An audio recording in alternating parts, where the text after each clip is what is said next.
حضور کریم صلی اللہ علیہ وسلم کا فرمان ذیشان ہے، مسواک منہ کی پاکی اور اللہ عز و جل کی خوشنودی کا سبب ہے۔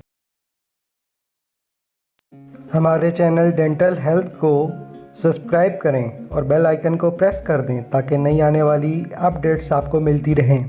ناظرین، کرونا وائرس سے بچاؤ کے لیے جہاں ہم اپنے گھروں کو صاف اور جراثیموں سے پاک رکھنے میں مصروف ہیں، وہاں ہی ہمیں اس بات کا خیال بھی لازمی رکھنا ہے کہ ہمارا منہ بھی جراثیموں سے پاک رہے۔ اس لیے ضروری ہے کہ اپنے منہ اور دانتوں کی صفائی کا صحیح طریقے سے خیال رکھیں۔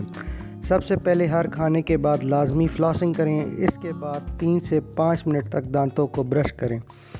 دانتوں کے ارد گرد تمام اطراف راؤنڈش موشن میں برش کریں تاکہ کوئی بھی خوراک کا باریک ذرات دانتوں سے چپکے ہوئے نہ رہیں اور جو کہ آپ کے دانتوں کو کیڑا لگنے کا سبب نہ بن سکے۔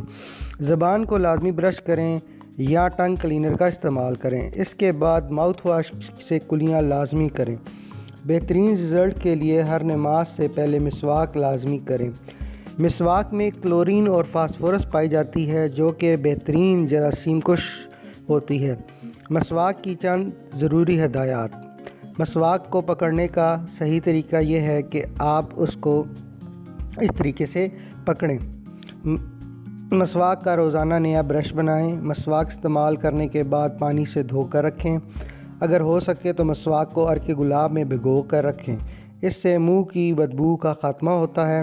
مسواک کے ممنوعات۔ مسواک کسی کی جھوٹی نہیں استعمال کرنی چاہیے۔ لیٹ کر مسواک نہ کریں۔ ایک بالش سے چھوٹی مسواک استعمال نہ کریں۔ رات کو گرم پانی میں نمک ڈال کر کلیاں کریں۔ انشاءاللہ ان ہدایات پر عمل کر کے آپ منہ اور دانتوں کے جملہ امراض سے محفوظ رہیں گے۔ اس کے ساتھ ساتھ کرونا سے بھی۔ شکریہ۔